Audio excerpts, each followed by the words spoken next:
약간 변태가 되어가는 기분이에요. 전 지구인들이 빈티지 옷만 사고 저화질의 영상을 보는 그 진정한 오타쿠들과 일반인의 차이는 한국 사람들이 유독 외모에 관심이 많고 중안부 얘기를 그렇게 많이 해요. 거실에 분명히 아빠가 계셨는데 아버지가 방에서 나오더래요. 안녕하세요, 몰랑이 여러분. 몰랑이 작가입니다. 사실 지난번에 몰랑이 매뉴얼 작업하는 거 보여드린 이후로 하나도 손을 못 대고 있어요, 지금. 이번에 다가오는 연휴에는 그래도 제가 그 업체 미팅이 생긴다던가 또 새로운 사람들이 저에게 일을 주거나 그런 일들이 없을 거기 때문에 이 연휴를 이용해서 몰랑이 매뉴얼을 완성하는 게 목표입니다. 개인 사업자로 이렇게 혼자 브랜딩해서 일을 하는 사람들은 아마 다 공감하실 텐데, 사장 한 명이 어쨌든 직원 3명분 정도, 3인분 정도 몫을 해야 이게 회사가 굴러가기 때문에 제가 조금 일을 통해서 자아실현과 만족감을 느끼는 타입이라 이걸 좀 견디는 것 같아요. 저는 뭔가 완성된 작업물들을 쭉 나열해놓고 보면은 되게 기분이 좋아지면서 그래, 이러려고 내가 고생을 했지 하는 좀 마음이 있어가지고 약간 변태가 되어가는 기분이에요. 일을 하면서 약간 희열을 느껴요. 이걸 내가 해냈다니? 이런 느낌으로. 내가 이것까지 이 정도의 분량을 이 시간 안에 할 수 있다고? 그런 거에 좀 만족감을 느끼는 이상한 변태가 되어가는 것 같은데, 그런 성격이 아니었으면 이 삶을 버티지 못했을 것 같아요. 15년 내내 황금 연휴를 한 번도 못 즐기는 삶. 과거에 제가 절대 그 삶을 선택하지 않았을 것 같은데 그냥 그렇게 막 계획하고 사는 건 아닌데 어쩌다 보니까 이렇게 연휴를 하나도 못 즐기는 삶을 살고 있네요. 아무튼 30이 좀 길었는데, 그리고 뒤에 지금 장식장 있던 거랑 이렇게 거울 같은 게 없어졌잖아요. 많이 깔끔하지 않나요? 이렇게 하니까. 제가 영상 편집하다 보니까 배경에 아무것도 없이 깔끔한 느낌이 또 갑자기 땡겨가지고 이렇게 변형을 좀 해봤는데 아직 완성은 아니에요. 여기 옷걸이가 하나 들어와야 될 것 같아요. 지금 손님용 옷걸이에 제가 그 옷장 정리하면서 제 옷들을 막 갖다 놔가지고 여기는 하나 사놨는데 색감이 예쁜 옷들로만 해서 여기 옷걸이가 하나 들어올 거고 또 여기 포스터 같은 게 붙을 수도 있고 좀 고민하고 있습니다. 저는 새가 둥지 꾸미듯이 제 공간들을 막 계속 꾸미고 바꾸고 가구 배치에 옮기고 이런 것들을 너무 좋아해서 그게 유일한 취미이자 낙이거든요. 그걸 하려고 사는 것 같아요, 저는. 저의 주변과 보금자리를 꾸미는 게 너무 재밌어서 1년에 한 10번씩은 그걸 해야지 직성이 풀리는데, 침대를 옮기는 정도까지는 좀 크지만 자잘한 가구들 책상 배치나 소파 정도는 혼자 옮길만 하거든요. 그래서 그 시기가 좀 돌아왔는데 작년 말에 그걸 한번 하고 싶었어요. 근데 생각보다 너무 바빠가지고 못해서 지금 좀 폭발한 것 같아요. 가구 배치를 바꾸고 싶은 마음이 지금 확 와가지고 연휴 동안에 틈틈이 또 가구 배치 바꾸면서 집들이 영상도 하나 다시 찍어야 되겠다 하고 계획을 잡고 있습니다.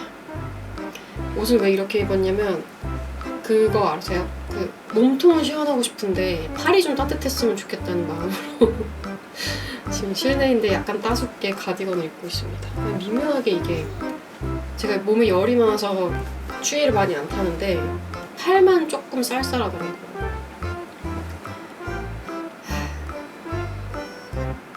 일해야죠. 네, 오늘은 피우피우 매뉴얼 기본형 작업을 살짝 해보도록 하겠습니다. 지난번 파일에서 거의 손을 대지 않았죠? 아예 손을 안 댄 것 같은데. 자, 피우피우를 몰랑이 옆에 3가지 스타일로 이렇게 쪼글쪼글이 카툰 스타일, 픽셀 스타일 이렇게 정리하는 시간을 가져보도록 할게요. 자, 우선 픽셀 스타일은 제가 더 손대는 게 아니고 우리 나비랑 씨가 정리를 하면 제가 가지고 와서 편집하는 걸로 해가지고 아직 파일이 안 와서 옆에다가 그냥 대기만 해보겠습니다. 이렇게 픽셀 스타일 정리할 때 신경 써야 될 부분은 이 눈 크기가 동일해야 되기 때문에 피우피우가 몰랑이에 비해서 상당히 커져 보이는데, 이 디지털 이미지드 컨셉을 생각해보면은 캐릭터 크기가 조금 원래의 비율과 안 맞더라도 이 이목구비 크기가 최소한의 찍을 수 있는 점 사이즈에 맞춰서 맞춰야 되기 때문에 이렇게 크기 대비가 원래대로 갈 수가 없습니다.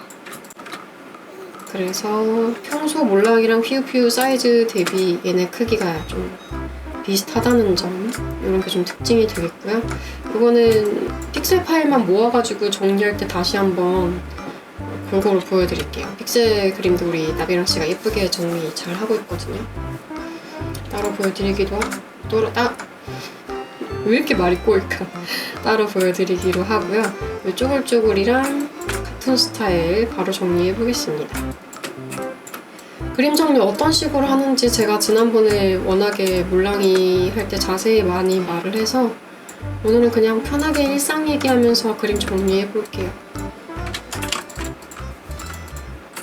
이제 새해가 되니까 또 지금 패션 트렌드라던가 올해 운세라던가 다양한 새해용 콘텐츠들이 많이 올라오고 있더라고요.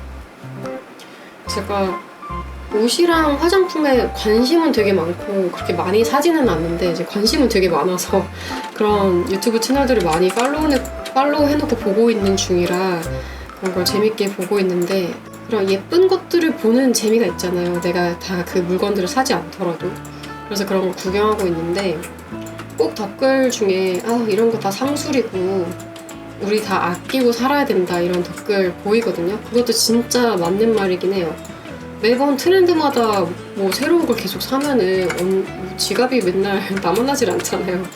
그 말도 맞는데 어쨌든 그런 점은 있는 것 같아요. 우리가 트렌드나 뭐 이런 것들이 흘러갈 때 그걸 알고 숙지를 하고 있으면서 이런 스타일들이 세상에 존재하고 이런 흐름들이 세상에 존재하는구나 라는 걸 알고 그게 나한테 어떤 식으로 적용될까를 한번 상상해보는 것만으로도 오히려 낭비를 좀 줄일 수 있는 것 같아요.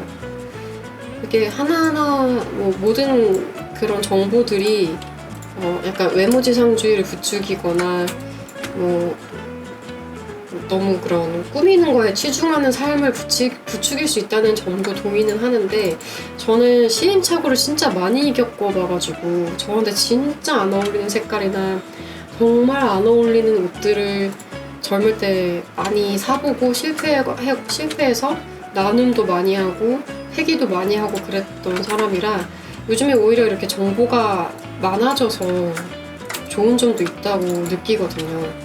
미리 저런 분석들을 알아두면은 조금 그런 세상이 있고 그런 트렌드가 있고 그게 나한테는 별로 어울리지 않는구나, 그게 나한테 참 잘 어울리겠구나, 이런 것들이 약간 시뮬레이션 해보면서 오히려 안 사도 될 것들은 안 사고 넘어가야지 하고 그런 도움이 좀 되는 것 같아서 자꾸 그런이라는 말을 참 많이 하네요 지금. 이런 말 습관 교정을 좀 해야 되는데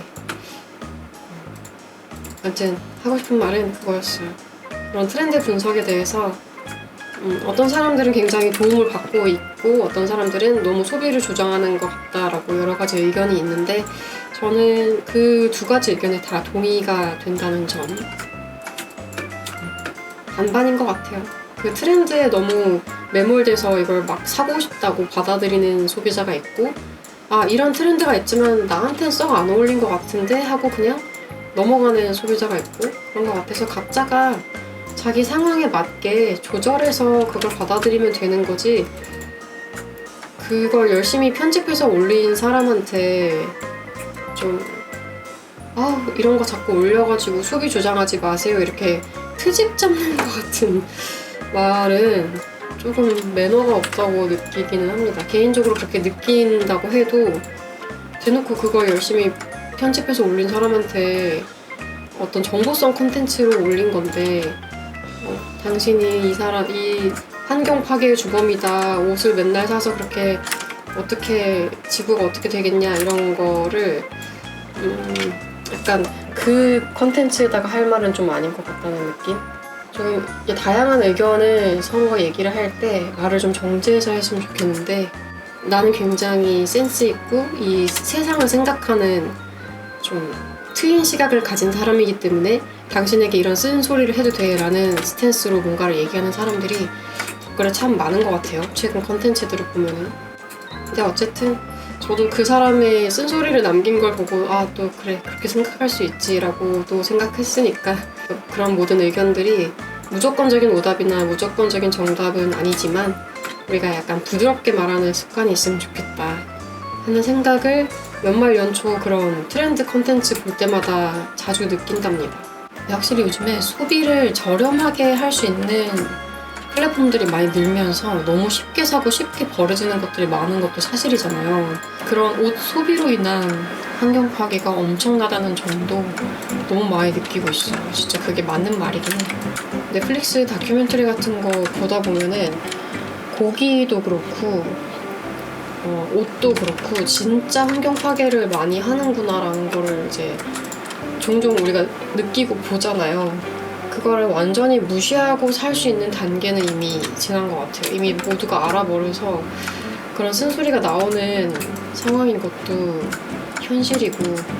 근데 그런 것 같아요. 우리가 이렇게 고화질 영상을 매일매일 볼 수 있고 새로운 옷들을 저렴하게 살 수 있는 환경으로 이미 들어와 있고 진입해 있는데 이걸 돌이켜서 우리가 전 지구인들이 빈티지 옷만 사고 저화질의 영상을 보는 사회로 돌아갈 수는 없잖아요. 이미 돌이킬 수가 없어서. 물론 다 같이 좋은 마음으로 그렇게 할 수 있으면 좋겠지만 너무 낙관적인, 너무 과하게 긍정적인 상상인 것 같고 이미 모두가 이 좋은 걸 알아버렸으니 돌이킬 수 없다면 그걸 어떻게 환경 파괴를 적게 할 수 있는지에 대한 연구가 필요한 시점이 아닌가. 제가 그 유튜브 채널도 진짜 좋아해요. 산으로 가는 조별과제였나? 제재님 나오고 환경 파괴에 관련된 이야기들을 좀 재밌고 쉽게 토론해보는 그런 시리즈가 있었는데 거기서 다루는 방식이 되게 좋았던 것 같아요. 우리가 환경에 대해서 막연하게 지구에 아프지 마 이런 얘기보다는 진짜 우리 일상에서 실천할 수 있는 것들이나 우리가 일상에서 무심코 했던 이런 행동이 어떻게 영향을 미치는지, 그리고 미래에 만약에 단백질을 다른 방식으로 섭취한다면 어떤 식으로 할 수 있을까, 뭐 이런 얘기들 조금 재미와 흥미와 부드러운 방식으로 접근을 해서 사람들이 좀 더 환경 문제에 관심을 가질 수 있게 하는 여러 가지 시도들이 어쨌든 많이 늘어나고 있다는 게 되게 좋더라고요. 그런 컨텐츠가 좀 더 많아지면 좋겠다 하는 생각이 듭니다. 그래서 그 시리즈 시즌2를 저는 기다리고 있습니다. 언제쯤 나올지. 와, 근데 정말로 피부과 시술이나 성형을 그렇게 일상적으로 하는지가 궁금해요. 솔직히 제 주변에는 저 포함해서 그런 시술이나 성형에 대해서 구체적으로 알고 있는 사람이 손에 꼽게 되게 적거든요. 이렇게 보여지는 직업을 하는 직종을 가진 분들 외에는 주변에 다 디자이너 친구들이다 보니까 그런데 그렇게 관심이 있지는 않고 아주 대략적인 정보는 회사 동료들이 하니까 그 얘기를 주워들어서는 알고 있는데 본인들이 하는 친구들이 없거든요. 그래서 그런 것들이 진짜로 일상적인 건지 우리 무리가 좀 특이한 건지 그게 조금 궁금하긴 하더라고요. 이게 패션이나 화장품이나 이런 것들 알고리즘 떠서 보다 보면은 알고리즘에 꼭 시술 관련 영상이 같이 뜨거든요. 그러면 이제 궁금하잖아요, 솔직히. 아, 대체 저게 뭘까? 울세랑가 써마진가 이게 대체 뭘까? 대체 뭘 말하는 거길래 이게 유행한다고 하고 연예인들도 자꾸 말하는 방송에 이제 유튜브 같은 거 나왔을 때 얼마 전에 뭐 이걸로 했잖아 이런 얘기 농담으로 하는데 그거 그렇게 안 무섭게 할 수 있는 건가? 막 이런 거 궁금하고 진짜로 다들 하는 건가 궁금하지 않아요? 근데 제 주변에 그런 시술이나 성형을 일상적으로 하는 사람이 아까도 말씀드렸지만 거의 없기 때문에 요즘 어린 20대 친구들이 그런데 너무 이렇게 나도 해야 되나? 하고 부담을 가지지 않았으면 좋겠다 하는 생각이 좀 들어요. 내가 어딘가에 계속 미디어 노출이 되어야 하는 사람들은 그게 직업이기 때문에 외모 관리까지도 직업의 연장선으로 볼 수 있어서 그런데 신경 쓰는 거겠지만 우리가 뭐 방송에 나오거나 그런 사람들이 아니면은 솔직히 뭐 그렇게까지 예쁘거나 그렇게까지 얼굴이 완벽해야 되나? 하는 생각도 있지 않나요? 이게 SNS가 삶을 불행하게 한다는 게 그런 면인 것 같아요. 옛날에는 우리 동네 사람들만 비교 대상이었는데 이제는 전 지구적으로 누가 예쁘고 못생겼고 누가 피부가 좋고 엄청난 고화질로 서로의 얼굴을 보게 되고 이런 것들이 너무 잣대가 높아졌어요. 그 기준이 너무 높아졌어요. 예쁨과 잘생김과 뭐 좋은 피부와 이런 것들이 너무 높아져서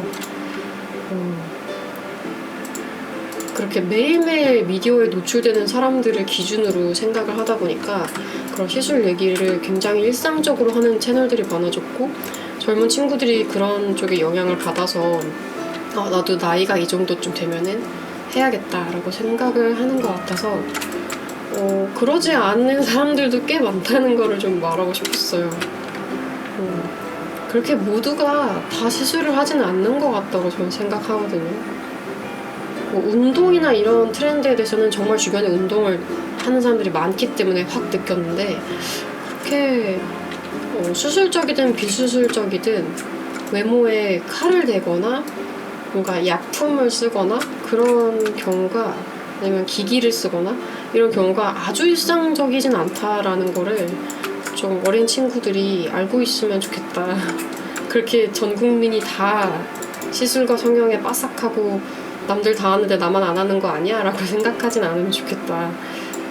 그 얘기를 좀 한번 꼭 해보고 싶었어요.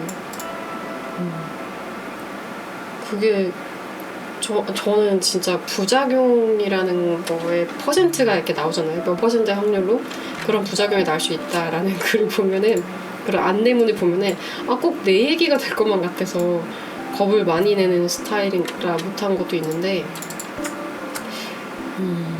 모르겠어요. 진짜로 주변에 친구들도 너네 회사에서 그러면 하는 사람이 많아? 물어보면은 꽤 한다고 하는 친구도 있고 아니 글쎄 별로 안 하는 것 같은데 하는 친구들도 있고 회사 분위기마다 다른 것 같지만 해를 거듭할수록 그런 외모 시술에 대한 얘기들이 너무 가볍게 다뤄지는 거 아닌가 하는 생각이 조금 들긴 들어요. 어떤 예능적 재미를 위해서 말하는 부분도 있고 실제로 많이 해서 말하는 부분도 있는 것 같고 근데 확실히 조명을 많이 받아야 되고 화장을 맨날 해야 되는 그런 직군을 가진 친척 언니라던가 주변에 그런 직군을 가져서 이미 너무 예쁜 사람들을 많이 만나는 지인이라던가 그런 분들이 본인도 그런 완벽함을 추구미로 삼는 것 같아서 주변 환경에 따라서도 많이 다른 것 같습니다. 여러분은 주인공인 게 좋으세요? 아니면 서포트하는 게 좋으세요? 저는 솔직히 이렇게 제가 대장으로서 일해야 되는 삶을 원하지 않았는데 이렇게 대표의 삶을 살게 돼가지고 조금 부담스러워하는 편인데 제가 그 정도의 그릇이 안 된다고 생각하거든요. 그래서 저도 서포트 해주는 삶을 살고 싶었는데 어쩌다 보니 이렇게 됐네요. 자기가 원하던 삶을 그대로 구현해서 사는 사람이 거의 없긴 한 것 같아요. 그냥 그때그때 상황에 맞춰 살다 보니까 어쩌다 보니 이렇게 됐네요 하는 게 많은 것 같고 주변에 이제 대표님들 얘기 들어보면은 대부분이 어떤 큰 계획을 가지고 이런 사업을 시작하신 분들보다는 일단 해봐야지 하고 막상 일을 벌려보니까 적성이 맞거나 일을 벌렸는데 다행히 그게 잘 돼서 대표가 됐거나 그런 분들이 많았던 것 같아요. 내가 대표가 되어야지. 난 회사에 절대 들어갈 수 없어. 난 대표가 되겠어 하는 분들이 생각보다 별로 없었어요. 그냥 어쩌다 보니. 그래서 그런 얘기 많이 하잖아요. 자기계발서 같은 거 너무 빠져있지 말라고. 대부분 그런 이유에서 말하는 거 아닌가 싶어요. 좀 우연히 이 길에 그냥 들어오게 된 거지 처음부터 어떤 착착착 되어있는 계획으로 들어온 사람은 많지는 않은 것 같아요. 그런 건 이제 그런 집안의 사람들이 그러겠죠. 가문을 이어야 하거나 가업이 있어서 그걸 이어야 하거나 그런 사람들은 어릴 때부터 그런 수업을 받고 자랐겠지만 보통은 그러진 않죠. 대부분은 윗대 부모님께서 하신 걸 물려받기보단 자기가 하고 싶은 걸 하는 편이니까 요즘 세상이. 여러분 덕질 얘기 좋아하시나요?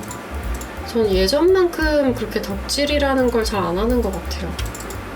어릴 때는 정말 거기에 많이 빠져가지고 그게 세상의 전부인 것처럼 살았을 때도 있었는데 옛날에 한번 어떤 계기가 있었거든요. 이 덕질에서 빠져나와야겠다는 계기가 한 번 있었는데 그때 빠져나오길 참 잘했다는 생각이 있어요. 덕질의 유형이 좀 다양한데 저는 주로 이렇게 유사연애나 그런 감정의 덕질보다는 자아의탁형이었던 것 같아요. 내가 저런 분위기를 내는 사람이 되고 싶다 해서 약간 동경의 의미로 덕질을 많이 했지, 그런 요즘 팬사인회 영상 같은 거 보면은 유사연애처럼 연출해주는 서비스를, 팬 서비스를 많이 하잖아요. 저는 그런 건 별로 안 좋아하거든요. 그냥 그 사람은 그 사람이고 나는 난데 그 사람이 풍기는 분위기나 어떤 포지션이나 친구들과의 주변 멤버들과의 관계의 재밌음이나 이런 것들을 좋아하는 거지, 그 사람과 연애하고 싶은 감정으로 덕질을 하진 않았거든요. 아이돌 덕질을 할 때. 그래서 만화 덕질을 할 때도 주로 제가 좋아하는 역할? 왜 그 만화 안에서 보면은 일본 만화 같은 거 덕질할 때 보면 주인공 옆에 멋있어서 인기 많은 애들 있잖아요. 그런 포지션을 좀 주로 좋아했던 것 같고, 근데 그 캐릭터랑 연애를 하고 싶어서 좋아하는 건 아니었으니까. 그리고 아이돌 좋아할 때도 나도 저렇게 멋있게 춤을 잘 추는 사람이 되고 싶다, 약간 그런 동경의 마음이었던 거지, 뭐 그분이 열애설이 나건 말건 열애설이 났으면 났구나라는 그냥 그런 정도로 생각했던 팬이어가지고 그런 감정으로 덕질을 좀 했던 것 같아요. 어릴 때 아이돌 덕질이랑 만화 덕질, 그냥 어떤 예쁨에 대한 동경, 그런 완성도, 보기에 예쁜 완성도에 대한 동경을 가지고 저는 주로 덕질을 하는데, 최근에는 조금 바뀐 것 같아요. 그런 취향이. 요즘에는 저 사람이랑 친구가 되면 너무 재밌겠다 하는 사람들의 채널이나 그런 콘텐츠를 보지, 예전처럼 막 완벽한 아름다움 그런 거를 동경해서 찾아보진 않는 것 같아요. 물론 이제 쇼츠에서 예쁘게 뜨는 여자 아이돌들 패션이나 화장 이런 게 너무 예뻐가지고 보는 건 있지만, 내가 정말 콘텐츠로서 자주 찾아보는 거는 이제는 아이돌 무대보다는 내 취향이랑 맞는 사람들이 어떻게 재밌게 삶을 사는지 그런 쪽을 자꾸 보게 되더라고요. 그래서 여행 유튜브 채널도 많이 보고 캠핑하는 채널도 많이 보고, 제가 하지 못하는, 지금 당장 제가 즐길 수 없는 것들을 대리만족할 수 있는 취미 채널을 좀 더 많이 보는 것 같아요. 요리 채널도 많이 보고, 미식 여행을 다니거나 그런 채널들이 재밌더라고요, 요즘에. 그래서 예전에는 어떤 외형적으로나 전체적인 컨텐츠에서 이 사람이 가지는 캐릭터성에 대한 동경? 그런 것들 위주로 덕질을 하고 컨텐츠를 즐겼다면, 이제는 나에게 적용할 수 있는, 내가 즐길 수 있는 취미를 누가 대신 즐겨주는 거, 약간 행동적으로 내가 재밌어하는 것들을 누가 대리만족시켜주는 쪽 위주로 저의 관심사나 그런 소비가 바뀐 것 같아요. 컨텐츠 소비가. 근데 수집형 채널들을 보면은 진짜 위험해요. 제가 키덜트비님 채널 참 많이 보는데, 캐럿님이랑 아리님도 많이 보고 삐까등씨도 많이 보고, 수집을 진짜 자주 하는 채널들을 보면 진짜 위험한 게, 제가 몰랐던 브랜드들이 너무 많아가지고 저것도 사고 싶고 또 저것도 사고 싶고, 바로 지금 당장 주문할 수 있는 것들을 자꾸 보여주시니까 위험하더라고요. 자꾸 사고 싶어지는 게 너무 많아요. 그래서 한동안 자제했다가도 또 다시 알고리즘에 떠버리기 때문에 캠핑이나 뭐 예쁜 집이나 이런 것들은 제가 당장 구현할 수 없고 실현할 수 없는 것들이지만, 그런 예쁜 것들을 수집하는 채널들은 너무 위험해요. 자꾸 사고 싶은 게 많아져. 사실 옷 같은 거는 유사한 것들이 너무 많기 때문에 한번 그걸 사고 나면은 똑같은 걸 다시 사진 않지만, 뭐 예를 들어서 그런 회색 트레이닝복 바지 같은 거 넓은 통으로 된 거 하나 샀으면 거기에 선 2개 들어갔다고 또 사진 않거든요. 근데 피규어 같은 경우는 비슷한 것도 자꾸 여러 개 사게 돼서 이거는 약간 투명도가 있으니까 좀 달라, 이거는 반짝이가 있으니까 조금 이 질감이 더 예쁘니까 달라 이러면서 차지하는 부피가 작으니까 더 자꾸 핑계를 대면서 사게 되는 것 같아요. 최대한으로 자제하고 너무 유사한 거 사지 않으려고 노력하는데도 이게 쉽지 않아요. 그래도 최근에는 많이 참았다. 예전에는 정말 보자마자 예쁘면 다 샀는데 요즘에는 그 정도는 아니니까. 다음 주 연휴인데 다들 뭐하고 쉬시나요? 궁금하네요. 저는 이케아는 한번 갈 것 같아요. 연휴 동안에. 친한 언니가 이번에 이사를 가는데 그 집에 꾸밀 것들, 소품들, 생활용품들 좀 같이 구경하면 재밌을 것 같아서 제가 또 집안 살림들 구경하는 걸 재밌어가지고 따라간 김에 같이 즐기고 오려고 하고요. 확실히 그런 널찍하고 밥 먹을 때도 있고 구경할 것도 있고 그런 매장들이 놀기가 편해서 자꾸 아울렛이나 그런 코스트코나 이케아나 이런 데를 자꾸 놀러 가게 되는 것 같아요. 아니면 대형 카페? 근데 대형 카페는 뚜벅이들이 다니기에는 약간 멀리 있어가지고 한번 가려면 좀 마음먹고 가야 돼서 자주는 못 가고, 아울렛 정도 아니면 코엑스? 그 정도가 좀 친구들끼리 놀러 다니기 편한 것 같아서 확실히 그 지붕이 있는 공간과 지붕이 없는 공간의 쾌적함이 다르다고 많이 느끼고 있습니다. 저희도 팝업 스토어 같은 거 해보고 편집샵에 샵인샵으로 운영도 해보고 하니까 저도 소비자로서 지붕 있는 공간이 편하긴 하더라고요. 유리로 돼 있든 뭐 막혀 있든. 약간 수도권 나가서 그 바깥에 야외가 섞여져 있는 야외 정원이랑 섞여져 있는 아울렛들이 놀러 다니기가 참 좋더라고요. 그리고 저는 강아지를 좋아해서 강아지 출입이 되는 공간에 가면 또 행복합니다. 다른 집 털 친구들은 또 어떻게 사나 이렇게 산책하는 거 구경하고. 근데 방금 말한 친한 언니는 강아지를 무서워해요. 작은 강아지도 무서워해가지고 강아지들이 지나가면은 막 저는 귀여워가지고 어떡해 강아지 너무 귀여워 이렇게 하는데 언니는 바로 이렇게 도망가거든요. 고양이도 무서워하는 사람 많잖아요. 근데 저희 집 고양이들이 낯을 되게 안 가리고 누가 오든 좀 수더분하게 이렇게 옆에 머무는 편이라 별로 경계를 안 하거든요. 그래서 그런지 고양이 무서워하던 친구들도 저희 집 고양이들 보고 약간 익숙해져서 고양이 좋아하게 된 친구도 있고, 그 경험이 주는 기억이 되게 강렬한가 봐요. 어릴 때 고양이가 핥혔다던가 아니면 좀 무서운 하는 소리 들어가지고 좀 무서워한다던가 그런 분들이 좀 고양이 무서워하는 것 같고, 저희 엄마도 어릴 때 강아지 무서워하셨다고 들었는데 강아지가 물어가지고, 근데 크고 나서는 그렇게 무서워하지 않으셨다고 그랬어요. 저는 어릴 때부터 동물은 다 좋아했던 것 같아요. 그냥 동물이 옆에 있는 것 자체가 너무 행복하고 고양이를 키울 수밖에 없는 운명이었던 것 같아요. 어릴 때 거북이도 키워보고 금붕어도 키우고 병아리도 키우고 병아리 키웠던 얘기 해볼까? 피우피우를 다듬는 김에 제가 경기도 일산에 살 때 병아리를 키웠었는데 아주 아기 때였죠. 한 7살? 유치원 때였으니까 한 7살쯤이었을 거예요. 그때 코코라는 병아리를 키웠고 그 병아리가 거의 중닭 정도? 청소년 닭? 젊은이 닭 정도가 될 정도로는 키웠었어요. 사실 제가 키웠다기보다는 어머니가 다 키워주셨겠죠. 너무 아기 때니까. 근데 얘가 꽤 많이 커져서 그랬는지 어머니 기억하실지 모르겠지만 아랫집에 그 어린이집이 있었는데 어린이집에 이렇게 병아리를 그냥 주신 거예요. 체험학습처럼 이렇게 데리고 있으라고 병아리를. 근데 하루 만에 죽었어요. 병아리가 그 애기들이 막 이렇게 날개 벌려보고 귀엽다고 막 만지고 그래서 하루 만에 스트레스 받아서 죽어서 그때 정말 장문의 편지를 그 이렇게 아기 때 일기 쓰잖아요.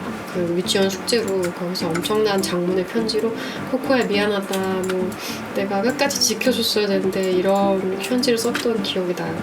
우리 어릴 때 병아리가 500원, 메추리가 400원인가 300원인가 그랬었는데 아유 그때는 그렇게 다이나믹 코리아였어요. 정말 어떻게 생명을 꼬맹이들이 몇백원 주고 데리고 올 수 있게 해놓냐고요. 어른들이 그렇게 무책임하게. 그죠?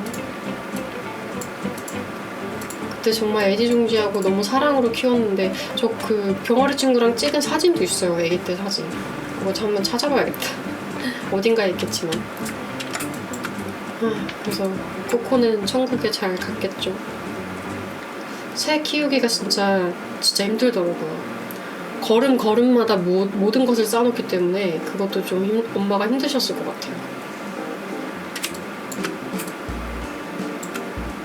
좀 이렇게 정신 차리고 머리 크고 나서는 생명을 책임진다는 게 너무 부담스러워서 안 키우려고 했는데 전에 제가 아마 고양이 입양썰 한번 푼 적 있었을 거예요. 그래서 자세히 말하진 않겠지만 제가 주로 혼자 일을 오랫동안 방구석에서 혼자 하는 편이어가지고 너무 그런 외로움이 있어요. 그러니까 사람에 대한 외로움이 아니라 나 혼자만 밤에 깨어있고 이렇게 일하는데 아무도 나를 위로해주지 않아 하는 외로움이 좀 있었는데 사람들에게 그걸 기대하진 않았거든요. 근데 어떤 존재가 옆에 좀 있으면 좋겠다 해서 햄스터를 키워볼까 한번 생각을 하다가 좀 마음먹고 고양이를 데려오게 됐죠. 햄스터도 키웠었어요. 햄스터는 저의 친척분께서 계셨던 회사에 햄스터가 여러 마리 태어나가지고 제가 그 중에 2마리 데리고 왔었는데 햄스터 2마리가 같은 집 안에 있으면 안 된다는 것도 모르고 그때도 좀 너무 어릴 때여가지고 그렇게 키워졌는데 그렇다고 둘이 막 싸우진 않았어요. 다행히 같은 배에서 태어난 형제들이라서 잘 지내긴 했는데 첫 번째로 초코랑 우유였거든요. 초코는 정글 햄스터라서 약간 까무잡잡했고 한 마리는 또 이제 이름이 우유였어요. 하얀 우유. 하얀색이라서 우유라고. 저는 주로 먹을 걸로 이름을 짓거든요. 호두, 자두 지금도 그렇죠. 그렇게 해서 같이 살았는데 초코가 먼저 갔어요. 초코가 어느 날 보니까 눈도 한 번도 안 깜빡거리고 가만히 이렇게 있어서 얘가 왜 이렇게 멍 때리고 있나 했는데 그때 죽은 거였더라고요. 햄스터가 워낙에 수명이 짧아서 마음에 각오는 하고 있었지만 그래도 그 작은 생명도 가면은 참 그래요. 존재감이 확 느껴지면서 마음 아파요. 그래서 그 우유는 나중에 죽기 한 달 전에 갑자기 확 늙으면서 하늘로 가더라고요. 그게 진짜 마음 아팠어요. 초코는 너무 갑작스럽게 그냥 영혼이 빠져나간 것처럼 하늘로 가서 해바라기 씨 별? 이렇게 말하더라고요. 너무 귀엽게. 해시별로 이렇게 갔는데 우유는 그 아파하면서 나이 들어서 죽는 광경을 보니까 다시는 동물을 못 키우겠다 했었는데 또 이렇게 고양이랑 살게 됐네요. 옛날보다는 조금 초연해진 것 같아요. 원래 생명은 다 사라지기 마련이고 때가 되면 가야지라는 생각을 좀 해서 옛날보다는 그걸 좀 받아들일 수 있게 되긴 했는데 아직 모르겠어요. 이렇게까지 10년 넘게 살 수 있는 동물 친구랑 사는 건 처음이어가지고 제 옆에 자두가 있는데 제가 그걸 받아들일 수 있을지 모르겠어요. 약간 슬프다. 아무리 제가 냉혈한 T여도 그거는 슬플 수밖에 없을 것 같아요. 너무 가족처럼 살고 있으니까. 아까 덕질 얘기하던 거나 다시 밝게 좀 얘기하면서 마무리해볼까요? 참 친구들도 다들 이제 덕후 친구들이 많아서 좋아하는 장르는 또 다 다르지만 뮤지컬 좋아하는 친구들이 2명 있고 또 이렇게 엄청 깊게 덕질하진 않아도 만화나 연예인에 대해서 그냥 재밌게 얘기할 수 있는 친구들이 좀 있다 보니까 서로 이제 서로의 취향이나 지금 좋아하는 최애들에 대한 얘기를 가끔 한단 말이에요. 그러다 보면 다들 자기랑 느낌이 비슷한 사람을 좋아하는 것 같아요. 그게 막 얼굴이 닮았다기보다는 쌍꺼풀이 있는 사람들은 또 쌍꺼풀 있고 눈 좀 크고 이런 사람들 좀 좋아했던 것 같고, 조금 동양풍의 얼굴을 가진 친구들은 또 동양풍의 친구들을 또 좋아하고, 그런 게 좀 신기하더라고요. 원래 인간이 자기랑 닮아있는 생명을 좋아하는 습성이 있다고 하더라고요. 최애 장르나 최애 캐릭터나 최애 인간에 대한 어떤 스펙트럼이 되게 좁아요. 다들 취향이 되게 소나무 같고 변경이 잘 없더라고요. 저는 덕질에서만큼은 외모지상주의라 진짜 예쁘고 잘생기고 정말 보기에 참 좋다 이런 쪽으로 좀 덕질을 했던 것 같고, 제가 그렇다는 건 아니지만 이거 이야기 흐름이 이상한데 아무튼 좀 전형적으로 객관적으로 그렇게 예쁘다고 하는, 잘생겼다고 하는 사람들을 주로 좋아했던 것 같아요. 제가 그런 특징에 좀 안정감을 느끼는 것 같습니다. 너무 개성이 강한 것보다는 좀 전형적인, 전통적인, 클래식한 느낌. 아예 키치하고 아예 독특한 거는 또 제가 잘 못 받아들이는 것 같아요. 사람도 그렇고 캐릭터도 그렇고 그런 면이에요. 제가 아주 특이하고 독특하고 막 매력이 넘치고 막 이런 타입이 아니라 그냥 무난하게 생겨서 그런 무난한 느낌의 사람들을 좋아하는 것 같아요. 좀 그렇지 않나요? 아니면은 아예 반대로 내가 갖지 못한 느낌을 가진 쪽을 좋아하는 친구들도 있고, 왜냐면 내가 그쪽을 동경해서 그렇다라고 하더라고요. 뭐 예를 들어서 쌍꺼풀이 되게 두껍고 진한 사람인데 오히려 무쌍의 시크한 느낌이 좋아서 그쪽 사람이나 캐릭터를 좋아하는 사람들도 있고. 저 그 얘기 너무 웃겼어요. 제가 진돌썰화 그 유튜브도 너무 좋아해서 자주 보는데 덕질에 대한 고찰을 되게 자주 하시더라고요. 거기서 진정한 오타쿠와 일반인의 좀 경계를 말씀하실 때, 그 진정한 오타쿠들과 일반인의 차이는, 일반인이 이렇게 멋있게 잘생긴 그 주인공을 그린 캐릭터를 보면은, 그 그림을 보면은 그림 진짜 잘 그렸다라고 반응을 하지, 얘 진짜 잘생겼다라고 하지 않는다는 거예요. 어떤 인물로서 인식하는 정도가 일반인과 오타쿠는 다르다. 그래서 그 기준으로 저는 그 정도 오타쿠는 아니었던 것 같아요. 그림이 예쁘다, 그림을 참 잘 그렸다 이렇게 느끼지, 얘가 잘생겼다라고 그렇게 표현하거나 느끼진 않았던 것 같아요. 그래서 저는 그냥 패션 오타쿠인 걸로, 그저 컨텐츠로서 이게 예쁘고 완성도가 있다라는 걸 느끼지 그 캐릭터 보고 잘생겼다라고 느끼지는 않는 것 같아요, 저는. 근데 워낙에 이런 문화 콘텐츠에 관심이 많고 제가 그쪽 일을 하고 어릴 때 만화부도 했었고 오타쿠적 기질이 좀 있다 보니까 그 문화를 많이 알기는 해서 무슨 말을 하는지는 대충 알 것 같아요. 워낙에 오타쿠 친구들도 많고 그래가지고.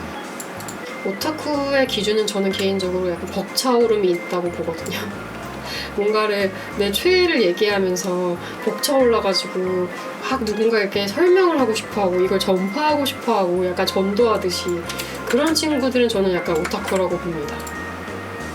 보통은 그냥 혼자 재밌다고 느끼고 이거 너무 재밌지 않니? 약간 그 정도를 말하지, 이 캐릭터의 위대함과 이 배우의 멋짐을 막 전파하고 싶어하고 이런 거는 또 이제 오타쿠라고 봅니다. 즐기는 콘텐츠 이상의 무언가 약간 숭배하는 느낌이 날 때 막 그 인물만 떠오르면은 속에서 끓어오르는 뭔가가 있을 때 그거는 좀 오타쿠라고 생각을 해요. 그런 단계는 저는 중학생 때 지나가서 중간에 한번 현타를 많이 느꼈어요. 제가 정말 좋아하는 최애 아이돌 팀을 어떤 인맥을 통해서 인사를 할 수 있는 자리가 있었는데, 저는 그들에게 그런 벅차오름을 느끼는 우리 오빠들 너무 멋있다 막 이런 거를 막 느끼던 소녀 팬의 시절이 있었는데, 실제로 그분들을 만나서 인사를 나눴을 땐 저는 그냥 지나가던 사람 1인 거예요. 왜냐면 그 상황은 팬사인회 현장도 아니었고 정말 약간 사적인 자리였기 때문에 사적인 자리까지는 아니에요. 공식 스케줄인데 저희가 이제 옆에 그냥 잠깐 있을 수 있는 시간이 있어서 인사를 드렸던 건데 아예 우리에게 관심이 없구나라는 걸 느껴서, 물론 친절하셨지만, 너무너무 친절하셨지만 그냥 상투적인 친절함 있잖아요. 우리 팬이니까 인사해야지, 그 정도가 좀 느껴져서 그렇지, 이게 현실이지 하면서 좀 정신 차렸던 것 같아요. 그래서 그 이후로는 저는 그런 만남의 기회가 생겼을 때 굳이 만나고 싶진 않아 라고 이렇게 거절을 좀 하는 편인 게, 좀 환상을 깨고 싶지 않아요. 내가 진짜 그 내 최애를 만났을 때 나만 혼자 일방적으로 행복해하는 그 순간이 조금 씁쓸하다고 할까? 그게 좀 싫어서 그런 진짜 최애를 만날 수 있는 순간들이 와도 굳이 만나고 싶지 않고 좀 거리를 두고 싶은 느낌? 그 거리감의 환상을 계속 갖고 있고 싶어요. 어릴 때 그걸 좀 깨버리는 경험을 해버려가지고. 근데 덕분에 제가 팬 활동보다는 제가 스스로에게 더 집중하는 시간이 소중하다, 정신 차려야지 하고 느껴서 인생에 꽤나 큰 도움이 되는 계기였던 것 같아요. 덕질과 현타의 그 과정에서. 덕질하면서 여러 가지 그림 스킬 같은 것도 많이 늘고 팬아트를 많이 그렸거든요. 목소리 죄송해요.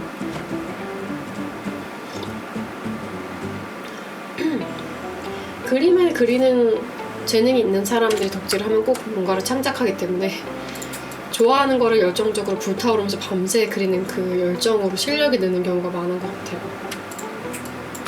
어쨌든 좋아하는 무언가가 있다는 거는 그게 뭐 화장품이 됐든 패션이 됐든 어떤 문학이 됐든 이런 그림이든 컨텐츠든, 아니면 정말 정치 오타쿠도 있고 오타쿠는 정말 세상 어딘가에나 다 있는데, 좋아하는 장르가 좀 확실한 사람들이 그쪽에 열정을 불태우면서 얻어가는 것도 저는 상당히 많다고 생각해서, 한두 개씩은 밤새서 얘기하고 싶은 정도의 그런 확고한 취향을 갖고 있는 건 인생이 무료하지 않게 도와주고 자기 발전에도 참 좋은 것 같아요. 사실 캐릭터도 제가 덕질하다가 시작한 거잖아요. 저는 귀엽고 사랑스러운 것들을 모아서 제 공간에 가져오는 걸 좋아하는 사람이니까 그 중에 제가 가장 재밌다고 느낀 게 캐릭터였고, 그래서 직접 제가 돈 주고 많이 사다 보니까 내가 이걸 만들고 싶다라는 창작의 욕구까지 가서 이 일을 하고 있는 거라, 이것도 덕질의 연장선이라고 할 수 있죠. 귀엽고 사랑스러운 걸 만들어내는 나를 좋아하는 거고. 근데 이런 귀여운 것들을 만드는 직업은 참 정신 건강에는 좋은 것 같아요. 항상 예쁨을 고민을 해야 되는 직업이라, 이런 사랑스러운 것들을 만들어내는 직업의 장점은 확실히 그쪽인 것 같습니다. 예쁘고 귀여운 것들을 많이 볼 수 있고 내가 그걸 만들고 있다는 뿌듯함, 그런 게 좀 있어요. 그 점에서 저는 직업 만족도가 좀 최상에 속하는 편인 것 같습니다. 일단은 몰랑이 쪼글쪼글한 거 쌍으로 이렇게 페어링 되는 피우피우 기본형들 쭉쭉 만들어 갈 거고요. 네, 이거 카툰형도 이렇게 약간 위에 쳐다보는 거 정면 옆에 좀 골고루 만들었고, 픽셀은 받으면 더 진행하는 걸로. 이렇게 대본 없이 뭔가를 쭉 말하는 게 무슨 말을 했는지 저도 지금 기억이 안 나요. 편집하다가 보면은 좀 잘라낼 것도 있고 그럴 것 같은데, 말을 제대로 한 건지 말 실수한 거 없는지 조금 걱정이 되긴 하는데, 잘 편집해서 마감하고 있겠죠, 미래의 제가. 그냥 조금 잡담하다가 끊을까요? 제가 최근에 머리 기르는 것도 다시 시작해서 일단 이 정도까지 왔습니다. 제가 딱 싫어하는 머리 길이에요. 제가 이런 중단발 별로 안 좋아하거든요. 극단적으로 허리까지 오던가 아니면 확 잘라서 이렇게 완전히 단발을 하던가 그걸 좋아하는데, 이 중단발이 제일 견디기가 어려워서 최근에 좀 이렇게 묶고 다니면서 참고 있긴 해요. 묶고 다니면은 제 머리 길이가 잘 기억이 안 나가지고 좀 망각하고 기를 수가 있거든요. 근데 최근에 이제 붙임머리 좀 하면서 붙임머리 하면은 그 순간에는 숱이 막 많았다가 떼면은 확 비교되면서 내 머리숱이 되게 없는 것 같기도 하고, 그거를 떼면서 뽑힌 머리도 좀 있을 거예요. 그러면 이제 잡히는 머리가 확 작아지면서 한번 단발로 쳐가지고 이거 머리숱 많은 척 다시 돌려놓을까 하는 충동들이 많이 오거든요. 개인적으로 붙임머리는 여행 직전에 잠깐 하고 떼거나 그런 거를 좀 추천하고, 평소에 몇 달씩 할 건 아닌 것 같아요. 너무 그 견인성 탈모라고 하죠. 막 뽑혀가지고 빠지는 거, 그게 좀 있는 편인 것 같아서 사진 진짜 중요하게 찍을 일 있거나 한데 머리가 진짜 엉망이어서 큰일 났다 할 때만 하고 안 하는 게 좋긴 한 것 같아요. 올해는 정말 손 안 대고 허리까지 길러보도록 하겠습니다. 올해 다 길러봤자 한 요만큼밖에 안 될 거예요. 근데 제 머리가 좀 느리게 자라는 편이어가지고 자꾸 염색하고 탈색하고 고데기 써서 안 자라는 것 같아요. 좀 가만히 냅둬야 이게 자랐는데 제 탓입니다. 사실 우리 할머니께서 머리숱이 엄청나게 많으셔서 그게 닮아가지고 제가 이 엄청난 탈색과 염색을 견디고도 이 정도 버티는 것 같은데, 가만히 냅뒀으면 머리 진짜 튼튼했을 것 같아요. 얼굴이 되게 반딱반딱하네요. 저는 아직 지성인지 복합성인지 중성인지 제 피부를 아직 잘 모르겠어요. 선크림 잘못 바르면 막 되게 번들번들 하잖아요. 그게 선크림 탓인지 제 피부 탓인지 모르겠는데, 지금 하이라이터 딱히 안 발랐는데 지금 코가 번쩍거리는 거 보면 지성인 것 같기도 하고, 근데 여드름은 안 나고 모르겠어요. 그냥 복합성인가? 그런 거 진단받으러 다니잖아요. 그 퍼스널 컬러나 피부 진단이나 이런 거 받잖아요. 그런 거 한번 쭉 해보고 싶은데 아직 제대로 해본 적은 없는 것 같아요. 한 번 이제 피부과 뭐 이렇게 쿠폰 준다고 어릴 때 속아가지고 가서 받은 적은 있는데, 그런 데는 워낙에 다 안 좋게 얘기하잖아요. 좀 빨리 이거 시급하다, 피부가 뒤집어지고 있으니까 빨리 여기다가 등록을 해서 200만 원어치 등록을 해서 해라, 막 그렇게 하시니까 그게 정확한 검사인지 솔직히 모르겠고, 일단 삶을 살아가는데 외모가 막 지장이 있는 직업을 가진 사람은 아니라서 그냥 이렇게 대충 살고 있는 것 같습니다. 근데 좀 왜 이렇게 자꾸 번쩍거리는지는 좀 궁금하긴 했네요. 내가 그 뭐 피지 크림 같은 걸 발라야 되나? 옛날에 다큐 봤던 거 생각나요. 예전에 한국 사람들은 외모 얘기를 너무 많이 한다. 그래서 실험 카메라를 한 거예요. 그냥 모여서 아무 말이나 하세요 라고 사람들 이렇게 모아놓고 카페 같은 데 모아놓고 무슨 얘기하는지를 쭉 이렇게 통계를 냈는데, 통계를 냈나 아니면 관찰 카메라였나 그런 거였는데, 모든 얘기가 외모 얘기인 거예요. 너 오늘 뭐가 어떻다, 요즘에 나 이거 해보려고 하는데 어떻게 생각하냐, 이런 것들이 다 외모 얘기 위주여서 한국 사람들이 유독 외모에 관심이 많고 남의 외모에 대해서 오지랖을 많이 부리고 왜 그런 걸까? 이런 거를 또 분석한 거를 또 봤어요. 왜 그런지 좀 궁금해서 좀 납득이 가는 이유가 있더라고요. 아예 해외로 나가서 인종이 다양하고 막 곱슬머리나 아니면 레게머리나 금발이나 빨간머리나 진짜 다양하게 섞여있는 인종들이 있는 국가들은 서로가 너무 다르게 생겼기 때문에 그에 대한 얘기를 조금 비교적 덜 하는 편이래요. 그쪽도 아예 안 하는 건 아니잖아요. 우리보다 더 할 때도 있고. 그런데 보통은 사람들의 외모가 너무 천차만별로 다를 때는 그런 얘기를 잘 안 하는데, 우리 외모가 조금 많이 유사한 편이잖아요. 길거리 다니다 보면은 머리 색이라던가 하고 다니는 트렌디한 그런 옷들이라던가 그 이목구비의 느낌이라던가 이런 것들이 같은 인종의 좀 단일 민족으로 이루어져 있다 보니까 이렇게 하면은 예뻐요 하는 방향성이 좀 비슷하잖아요. 단정하고 깔끔한 느낌이라던가 이런 것들이 우리가 보편적으로 생각하는 완성도 높은 외모에 대한 기준이 너무 이 단일 민족 안에서만 정해지고 있어서 거기에 맞지 않으면 이상하게 느끼면서 서로에게 이렇게 지적을 하거나 이상하게 느낀다는 거예요. 그래서 우와, 그렇게 생각하면 또 그럴 수 있구나. 이게 인종이 다양하지 않고 다들 외모가 비슷하면 또 그런 식으로 풀게 되는구나, 이야기를. 쌍꺼풀이나 이런 것도 사실 외국인 친구들이 쌍꺼풀 있는지 없는지 솔직히 기억도 안 나요. 저는 그 그 해외 출장 가보면은 다 너무 다르게 생겨가지고 기억도 안 나는데, 우리나라는 정말 쌍꺼풀 있고 없고에 대해서 되게 말 많이 하고 중안부 얘기를 그렇게 많이 해요. 여기가 길고 짧고 이 얘기 진짜 많이 하고, 와 정말 세밀하게 사람을 다 무슨 고기 부위처럼 뜯어가지고 이건 어떻고 저건 어떻고 뭐 골반이랑 허리랑 막 어깨랑 비율이 뭐 어떻고 막 이런 얘기 진짜 많이 하는데, 아 그게 다들 비슷하게 생겨서 그 안에서 차이점을 만들어내느라고 그래서 그렇게 얘기를 많이 하는구나 하니까 또 재미있는 관점이라서 좀 신기했어요. 그냥 이게 좋다 나쁘다 이런 거를 따지기 전에 왜 그럴까가 저는 되게 궁금한 편이라서, 왜 이렇게 됐을까가 되게 궁금하거든요. 항상 뭔가 이제 뉴스에 나오는 소식들도 들어보면은 저 사람들은 왜 저렇게 됐을까, 왜 저런 행동을 하고 왜 지금 이 상황에 저 말을 하지, 이런 것들이 조금 더 궁금한 편이라 그 원인을 찾아야 이런 나쁜 일들이 더 이상 안 일어난다고 생각을 하고 좀 긍정적으로 바뀔 수 있다고 생각을 해서, 어떤 결과적으로 나쁜 것들보다는 저는 앞에 원인을 더 찾아보려고 하는 편인 것 같아요. 그걸 건드려야 그 다음 스텝이 나오는 것 같아요. 지금 이것의 부작용이나 이런 것들도 얘기가 물론 되어야 하지만 왜 이런 일이 일어났는가에 대해서 저는 그래서 되게 인과관계에 많이 집착을 하는 편이구나라는 걸 느껴요.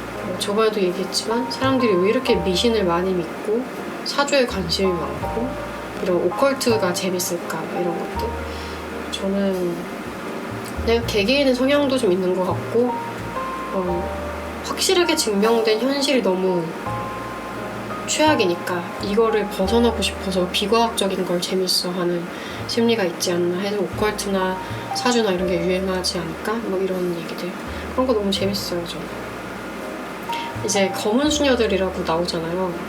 저 그런 악마 퇴치하고 이런 얘기 되게 좋아하거든요. 어떤 종교적인 의미보다도 그런 비과학적인 얘기를 특수효과로 어떻게 분작을 했나 이런 거 보는 것도 재밌어하고, 그 스토리 자체가 주는 음산한 느낌이 너무 재밌어요.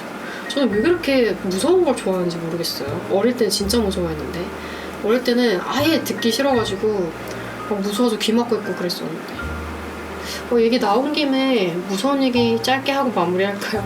사실 전에 제가 얘기했던 거라 기억하시는 분들 계실지 모르겠지만, 제가 동생을 통해서 가위가 눌려졌다고 했잖아요. 짧게만 다시 얘기해보자면, 어릴 때는 우리가 남매나 형제나 자매들이 이제 그냥 같은 방에서 자잖아요. 이불 펴놓고. 그때 있었던 일인데, 제가 한 초등학교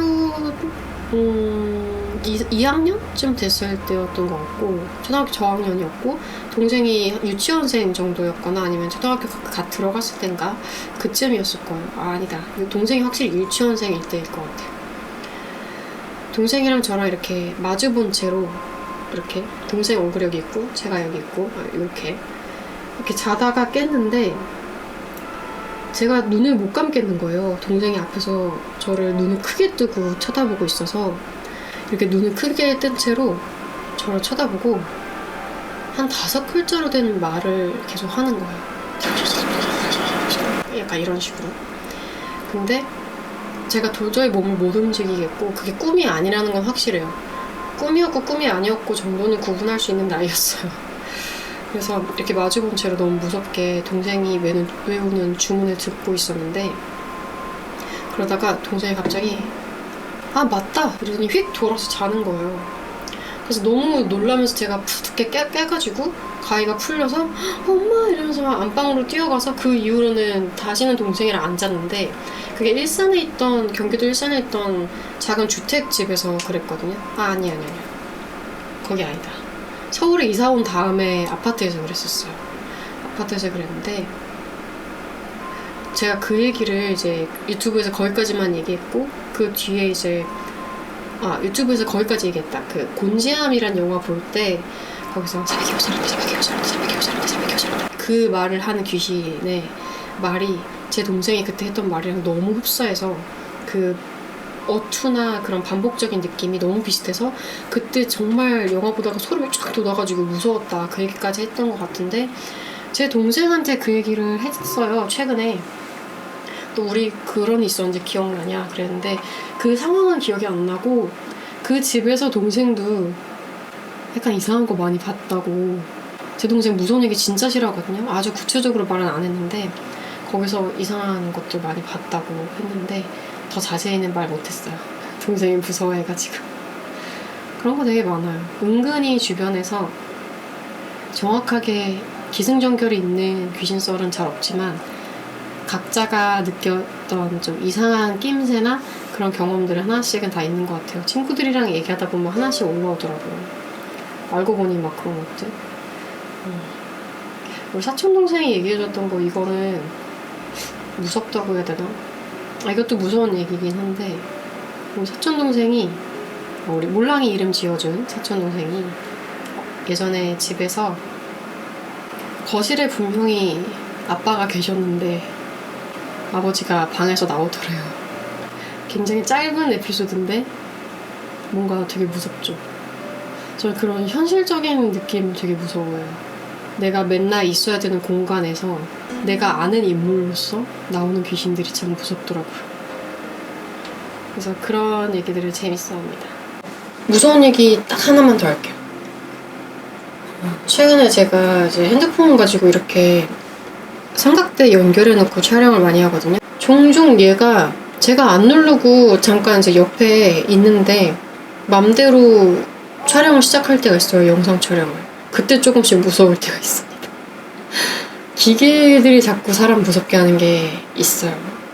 막 스피커가 이상한 얘기하고 AI가 이상한 얘기하고 진짜 그거는 두고두고 잊지 못해.